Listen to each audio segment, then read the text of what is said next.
Hello, I'm Gary, welcome to my channel and welcome back if you've been here before. So today is Combo Special Day of the kit of the week, and this week the kit is of course the Supermarine Spitfire F.Mk.XVIII in 1/48 scale from Airfix. So today we'll start with a look at the history of the Griffon-engined Spitfires. I'll have a look at what's in the box and what other competition is around, and then of course I'll show you how to make it. Now all of these things come in chapters, so you can hop backwards and forwards as your heart desires. Now if you like today's video, and I hope you do, please do remember to say so by giving it a like, by clicking the like button down there, the thumbs up symbol. And if you haven't done so already, please do subscribe to the channel. It doesn't cost you anything. All you have to do is click on that small logo in the bottom right corner. It helps me enormously. Of course, if you'd like to offer more concrete support, you can do that through clicking on the Super Thanks button. That also lets me know which videos are doing particularly well. Or you can support me more generally through Patreon and Buy Me a Coffee. Links to both of these are in the information box below. There's also a link to the Airfix online store. If you click on that link and then buy anything, be it this Spitfire or any other kits or other products from the store, then Airfix, at no extra cost to you, will give this channel some money. And of course, if you're a member of the Airfix Club, you'll still get your 10% online discounts. Enough of that then, let's start off with a history of the Griffon-engined Spitfires.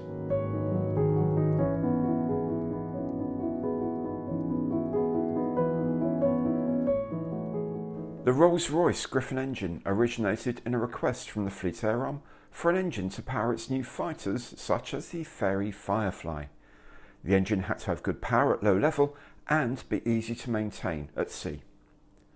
The result was a 1,730 horsepower V12 engine of 37 litres capacity, a third more than the Merlin, but physically only slightly larger. This meant it would fit into an adapted Spitfire, as has been suggested in 1939. Although delayed by the need to produce the proven Merlin during the Battle of Britain, the first Griffon-powered Spitfire, the Mark IV, flew on 27th November 1941, at one point even sporting a mock armament of 6 20mm cannon. The first thing pilots noticed was that the Griffon rotated in the opposite direction to the Merlin, so needed a bootful of left rudder instead of right rudder on takeoff.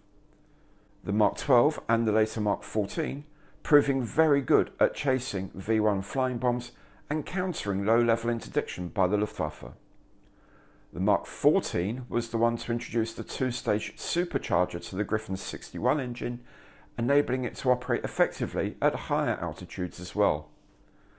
This was exemplified by the Mark XIX photo reconnaissance type, essentially a Mark XI with the new engine and a pressurised cockpit, and generally agreed to be the best of its kind.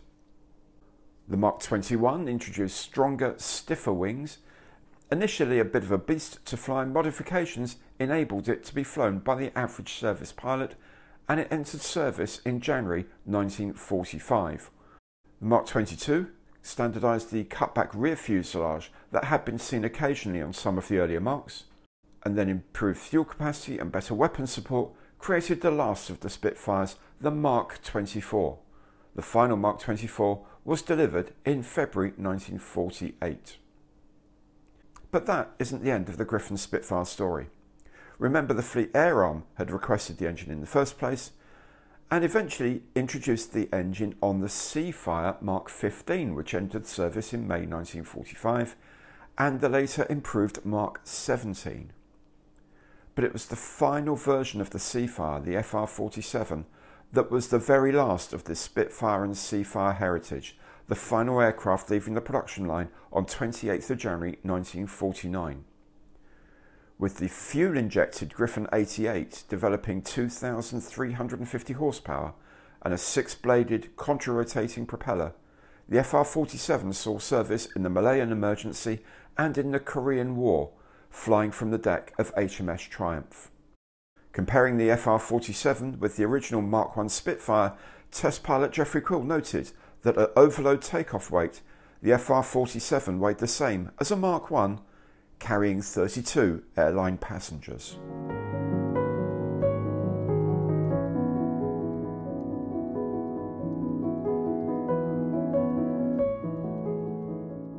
The history of this kit is mercifully very short. In 2019, Airfix issued a new tooling of the Spitfire XIV to generally good reviews. In the following year, they released a box with 2 civilian schemes of the same mark. Then in 2022, changed some of the decals and added weapons to create this box of the Mark XVIII. When it comes to the competition then, strictly speaking, there isn't any. This is the only Spitfire XVIII in 1/48 scale. There is none in any larger scale. There are a few kits in 1/72 scale, notably from AZ model in a 2010 tooling and MPM based on a 1993 tooling. There are also 1/72 kits from Freight Dog, Jays and Ventura. Mark I models also has a Mark XVIII, this time in 1/144 scale as a 2-pack.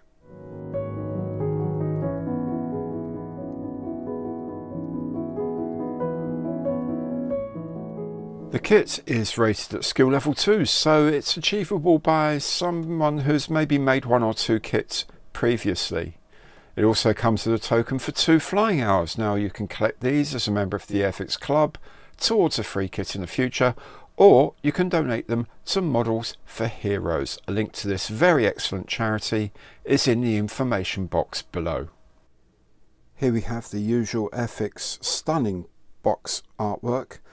Really evocative of a Spitfire XVIII doing the works in Malaya. It's a top opening box as is normal for Airfix these days, and inside we find a huge bag full of parts. We'll have a look at those in a bit more detail in a moment. We have the ever useful instruction leaflet. Again, we'll have a closer look at these in a minute, but very comprehensive, up-to-date graphics, very good. And of course we have the decal sheet for the 2 versions available from this boxing. First of all, we have frame A, and this has the lower part of the wing. It has the horizontal stabilizers, elevators, 2 different tail planes. I suspect this is for the 18. 2 different sets of wheel covers, the ailerons, undercarriage legs, the interior of the cockpit, spinners, and some air inlets for the coolers, and I think these are probably structures for the inside of the wheel well. You can see already this kit was intended for more than 1 variant. Frame B has more of the basic structure.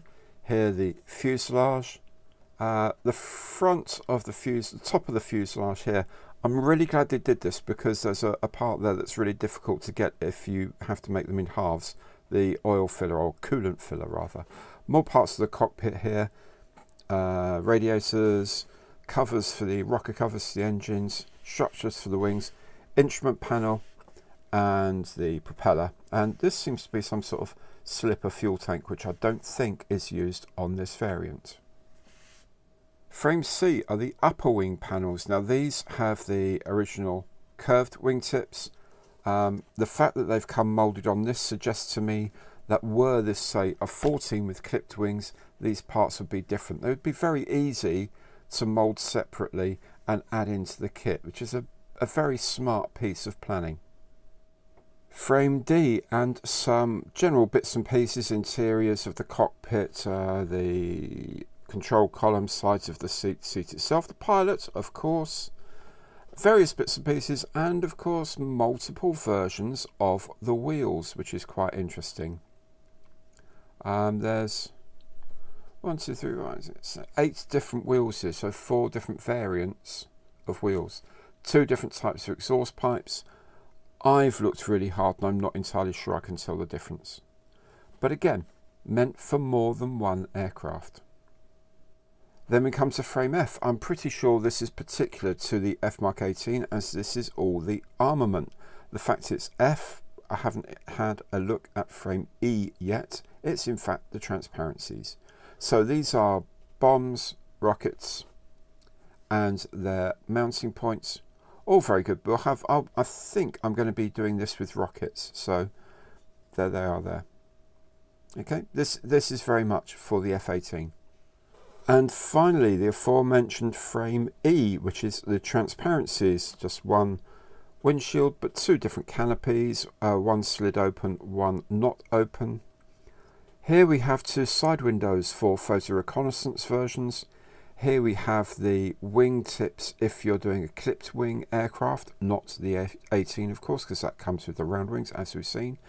And these odd bits at the end here, I'm going to go out on a limb and say that perhaps these longer transparent bits are supposed to be camera lenses that you would be able to see behind these windows were this a photo reconnaissance aircraft, which of course it isn't. But anyway, there you go, that's frame E, the transparencies. The plastic seems generally very well moulded. There's quite large panel details and so on, but that's just going to make life easier for us mere mortals in terms of doing some weathering and some shading. If it's too realistic, it really is too difficult for most people to get right. There's a pleasing amount of detail on the inside of the cockpit as well. I look forward to being able to pick out little bits of pieces of piping. Here we can see the exhaust options for the Griffon engine. The exhaust stack here has round exhaust pipes. These ones here are more elongated exhaust pipes. And the wheels, well, there's various tread patterns, but also a set designed for wheels retracted as well as wheels deployed. There's the pilot figure, well enough moulded if you want to pick out quite a lot of detail in the uniform and the harness. Again, plenty of detail to pick out here for the fuselage, particularly the screws here for opening up the engine compartments. And I do like this part here. On a lot of kits, this is part here, it covers the glycol tank at the front of the fuselage, and you've got these fillers here. Normally that would be a fill line between the two, and you'd have to really work to get these circular indentations sorted out again. Fortunately, Airfix have thought of that and taken the problem away. The instrument panel has quite a lot of relief, so I'm not entirely sure how well that's going to work with the decals. It might be a case for a bit of dry brushing, a bit of improvisation, and painting the whole thing myself. The instruction leaflet is very much of the modern Airfix style. Considerably fewer pages of warnings in multiple languages. The instructions are nicely shaded. Orange bits to show you the bits you've already done. Green bits that are options that maybe need to be cut out for one option or another. Very, very simple, very straightforward looking, very clear. I don't think we'll have any problems at all with these instructions. At the end are the two versions of the colours, one for number 60 Squadron Royal Air Force, the Far East Command in 1947, and the other for an aircraft of the Indian Air Force in Western Air Command HQ in 1947 as well. And finally, the decal sheet. At the top, the common decals as normal, including the instrument panel and various stencils, trestle locations, walkway limits and so on. Then here we have the decals for the RAF number 60 Squadron aircraft, TP222, and then at the bottom here the colours of the Indian Air Force aircraft. As usual, these are printed by Cartograph, very sharp, very strong colour, very, very good colour registration.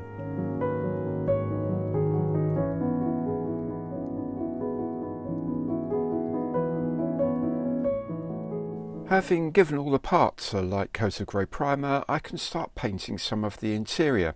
Here the cockpit walls. I use an IDF green as it's pretty close to British interior green. The rear part of each cockpit side has some aluminium on it. Then I'm going to add a thin black wash to help me bring out some extra detail. There are a few extra pieces to go on now, such as this trim wheel and throttle quadrant, and the gear and flap selectors. These will all be painted black. Onto the seat, and you can see here that one of the mountings is broken on the sprue. There are quite a few delicate pieces in this set, so do be very careful. I can repair this later. The seat has a base and two sides. On this side there's also a lever. Not sure if this is a bomb release or a height adjustment. I'm sure someone will tell me. Inside the cockpit I've done some dry brushing and picked out some pipes in copper just for the look of it. I'm going to add some highlights to the structure too, a bit of the IDF green with some white added to it. Then a few spots of white on the trim wheel and a few other bits and pieces, and the cockpit walls are done and I'm very happy with them. Now the seat can sit on this wall. I'm guessing it's armour plate. The missing strut from earlier can now be glued back on as the wall gives it some support to sit in place. The seat support can be fixed to its frame.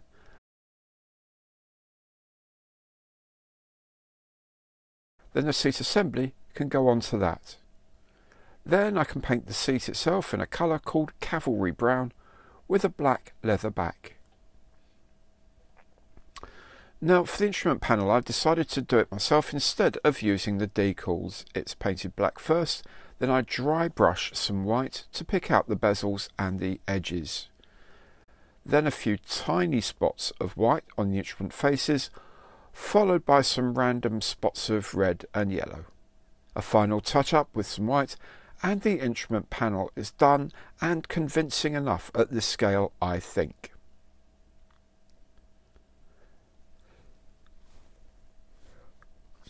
Now to the base of the cockpit, and the rudder pistons go through this mounting plate and the joystick goes in as well.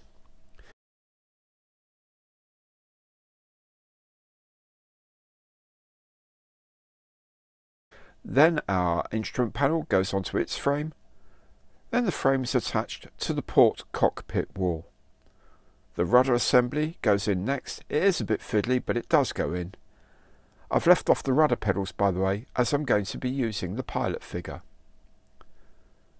Then the other cockpit wall is added. It does take a bit of messing around to get all the parts aligned properly, but they do go in. Now I can pop in the seat frame, and that's followed by the rear bulkhead. Then the front bulkhead, or the engine firewall, goes in at the front end, and this intermediate frame pops in too. The cockpit assembly is done.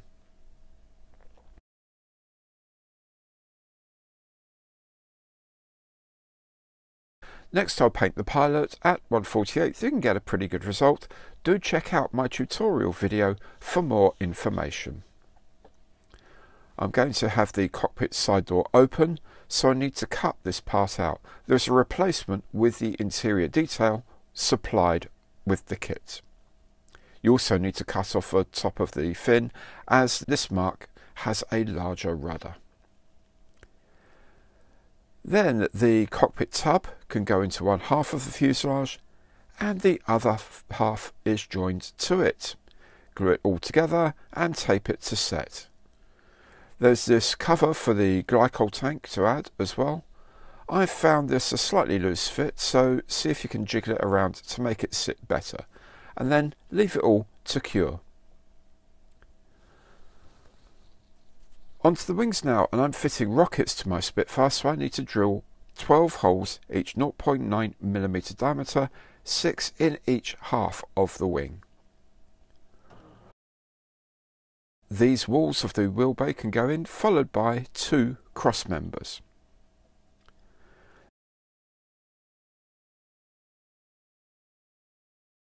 Now there is a small ID light in the base of the wing section here. Secure it with a spot of white PVA and remember to paint the back silver as it gives a better effect. Now I dry fitted the lower wing and found that the rear of the cockpit tub needed to be sanded down to allow it to fit flush, but that's no big deal, didn't take long to get right. Then the lower skin of the wing goes onto the fuselage and I hold it in place with clamps to dry. Then the upper skins of the wings can be added, again held with clamps. I found the fit to be pretty good with only a small amount of level filling needed. While that's drying, I'll assemble the horizontal stabilisers or tailplane. Each comes in 2 halves. They then slot into holes on the fin. Now I found they were reluctant to sit flat at first, but I could coax them flat by adding the elevator. There is a small post that goes in behind this, then the rudder can be fitted. The ailerons sit neatly in their places on the wings. Underneath the fuselage is the carburettor air intake, and then on the sides of the fuselage are blanking plates. These are the panels which probably would have photo reconnaissance cameras behind them. Maybe there's a new version to be released in the future. Then I'll add the fairings over the cylinder heads and the gun barrels on the leading edges. I'll let everything dry. In the meantime, I can paint the wheels with steel and then the tyres in rubber black. There are 2 faces for the other sides of the wheels in steel, and I'm also painting the tail wheel. The propeller will be supported by this axle which allows it to turn on the finished kit if you like. This assembly goes together and goes into the front of the fuselage. The propeller itself comes as 3 pieces, a back plate which holds the 5-bladed propeller moulding, and then a spinner that goes on top. And while that's drying, I'll take the moment to make up my rockets while they're still on the sprue. Now onto the start of the paint job, and first of all I'm going to top up the grey primer where it's missing or has been rubbed off due to filling. That dry, I'll spray some blue for the tail stripe. I don't like using the decals, I don't find they sit very well on the root of the fin. Then white on the wing leading edges and the propeller tips before adding yellow. I really like a white undercoat to yellow to help it pop out. Then I'll mask the tail stripe and the wing edges and spray the underside of the model in medium sea grey. I've sprayed the radiators too. Now I can add the radiator faces painted in burnt iron. Then on top I can add the open radiator flaps. Then I mask off the underside and I can apply ocean grey to the top. Then when that's dry, I'll mask the camouflage pattern and paint the rest dark green. Then the fun bit, when it's all dry, the mask can come off and presto, a camouflage Spitfire. Allow it to fully dry and then add a coat of satin varnish. And once that's ready, I can start the decals. Fortunately, there are not too many stencils on this kit.